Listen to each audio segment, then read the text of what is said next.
¿Qué decides si una burla no desaparece y termina persiguiéndote durante muchos años?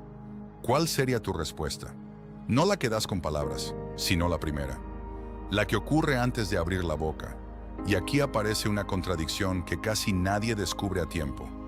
Cuanto más rápido intentas demostrar que no te afectó, más fácil les resulta volver a hacerlo. ¿Por qué? Porque sin darte cuenta, acabas de señalar el lugar exacto donde pueden herirte. Y lo peor no es que se rían hoy. Lo peor es que pueden seguir haciéndolo durante meses, incluso años. Hoy vas a descubrir qué buscan realmente las personas cuando lanzan una burla. Y por qué un solo segundo puede decidir si esa historia termina o vuelve a empezar.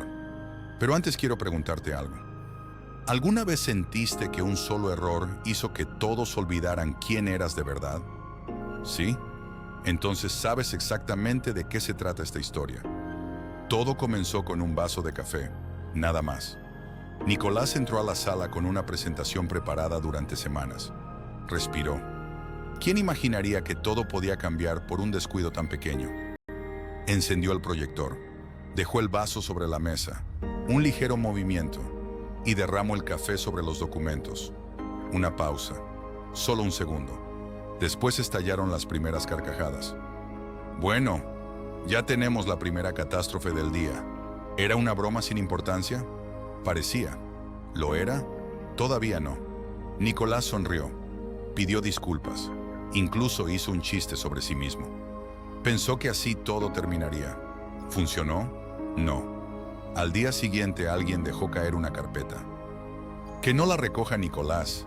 Más carcajadas. 2 días después falló la impresora. Seguro él la tocó. Algunas personas volvieron a reír. Una semana más tarde se rompió una taza en la oficina. Todos los ojos fueron hacia él. Y ahí apareció la primera señal. ¿Seguían hablando del café? No. Entonces, ¿qué seguía vivo? El accidente había quedado atrás. La etiqueta no. Pero eso todavía no explicaba lo más importante. Sin darse cuenta, Nicolás seguía alimentándola. Cada explicación la fortalecía. Cada sonrisa forzada, también. Cada intento por convencer a los demás de que aquello ya no importaba, la hacía regresar. ¿La gente era cruel? No siempre. ¿El problema seguía siendo el café? No. Entonces, ¿qué estaban buscando realmente? La respuesta aún no aparecía, y fue exactamente ahí cuando todo dejó de parecer una simple broma. Días después, frente al cliente más importante del trimestre, Nicolás empezó a presentar una propuesta capaz de cambiar el rumbo de la empresa. No terminó la primera frase. Esperemos que esta idea no acabe tan derramada como el café. Las sonrisas reaparecieron, como si nada hubiera cambiado desde aquel primer día. Nicolás sintió el impulso de siempre, respondedor, justificarse, reír. ¿Lo hizo? Todavía no, porque por primera vez una duda apareció antes que cualquier respuesta. Y esa duda cambiaría por completo la historia. ¿Qué buscaban realmente quienes iniciaban aquella provocación? ¿El error o la respuesta que Nicolás estaba a punto de regalarles? ¿Qué buscaban realmente sus compañeros del trabajo? ¿O que Nicolás cometiera el mismo error? Aquella duda no desapareció. Al contrario, creció. ¿Y si durante meses había estado luchando contra el enemigo equivocado? Todavía no tenía la respuesta, pero ya no podía dejar de buscarla. Esa misma noche llegó a casa, encendió la computadora, no escribió cómo responder a una burla. No, buscó investigaciones.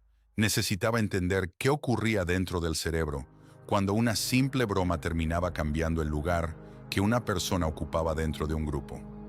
La primera respuesta apareció antes de lo esperado. La psicóloga Naomi Eisenberger y su equipo publicaron en 2003 un estudio sobre el rechazo social. Nicolás comenzó a leer.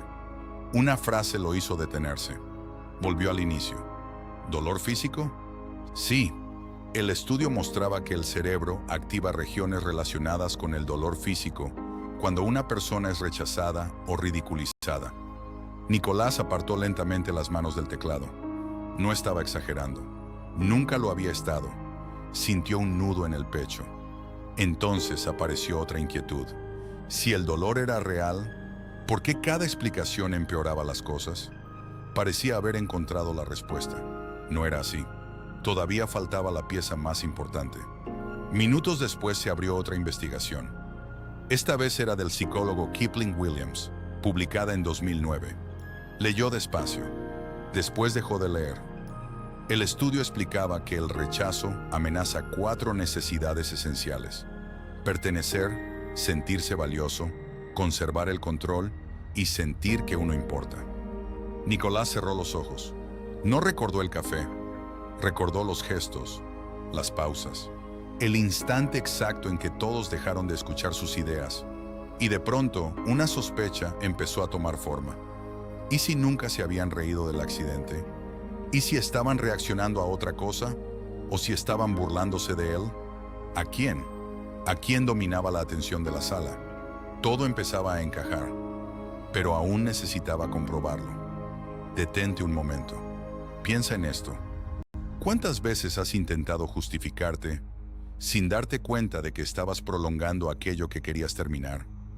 ¿Y si el verdadero problema nunca hubiera sido el error, sino lo que hacías inmediatamente después? Nicolás sintió un escalofrío. Durante meses había intentado borrar un recuerdo. Mientras tanto, todos observaban otra cosa: su manera de responder. Si esta historia te está ayudando a entender comportamientos que antes parecían invisibles, suscríbete. En Código Humano Descodificado seguimos descubriendo las razones invisibles detrás del comportamiento humano. Pero toda idea necesita una prueba, y la prueba llegó antes de lo que imaginaba. 2 semanas después entró nuevamente a la sala de reuniones. Clientes, directivos, socios, todo estaba listo. Parecía que aquella vez nada saldría mal. Eso creyó. Entonces una voz rompió la quietud. Esperamos que hoy los documentos sobrevivan. Algunas personas sonrieron, otras esperaron. Toda la atención se volvió hacia Nicolás. ¿Respondería? ¿Se justificaría? ¿Volvería a reír? Todavía no. Respirador, 1. Solo 1.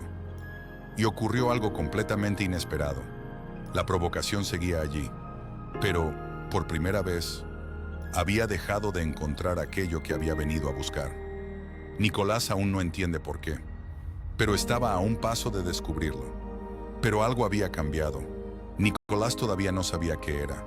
Solo tenía una certeza. Aquella pausa de un segundo había conseguido lo que meses de explicaciones nunca lograron. ¿Por qué? La respuesta apareció unos días después. Mientras seguía investigando, encontró un estudio del psicólogo Roy Baumeister, junto con Laura Smart y Joseph Boden, publicado en 1996. Comenzó a leer. Se detuvo. Volvió al principio. Una frase hizo que levantara lentamente la vista de la pantalla. ¿Era posible? Sí. El estudio explicaba que muchas personas reaccionan con mayor agresividad cuando se sienten amenazadas la imagen que tienen de sí mismas. Nicolás dejó de leer, cerró los ojos, y los recuerdos comenzaron a ordenarse por primera vez. La primera reunión. Un director felicitando una de sus ideas. Segundos después, la primera broma. Otra reunión. Un cliente destacando su propuesta. Después, otra risa. ¿Era casualidad? No. Entonces apareció otro recuerdo. El café nunca había sido el episodio único. Cada comentario surgía exactamente cuando él empezaba a captar la atención de la sala. Nunca antes, nunca después. Solo en ese instante. Una pausa. Y todas las piezas encajaron. ¿El problema había sido el café? Nunca. ¿La broma? Tampoco.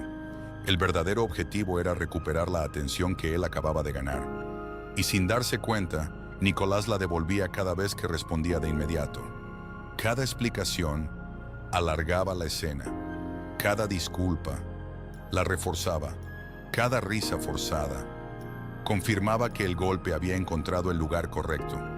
Pero todavía faltaba una última prueba. ¿Funcionaría también fuera de su cabeza? La oportunidad llegó pocos días después.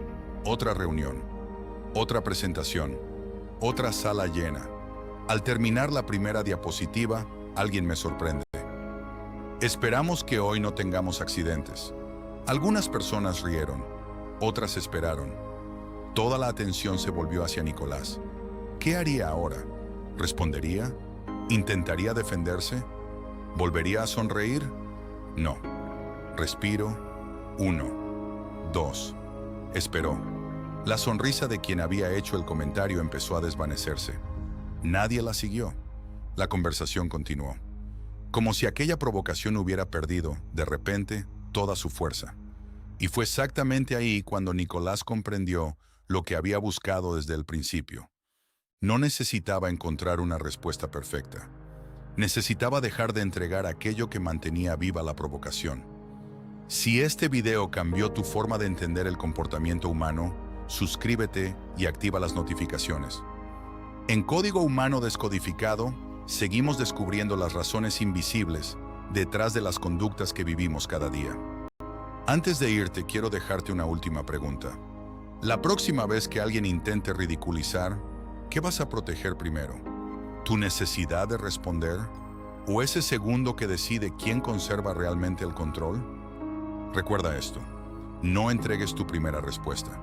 Protege ese segundo, porque muchas veces ahí termina la provocación, antes de que comience de verdad.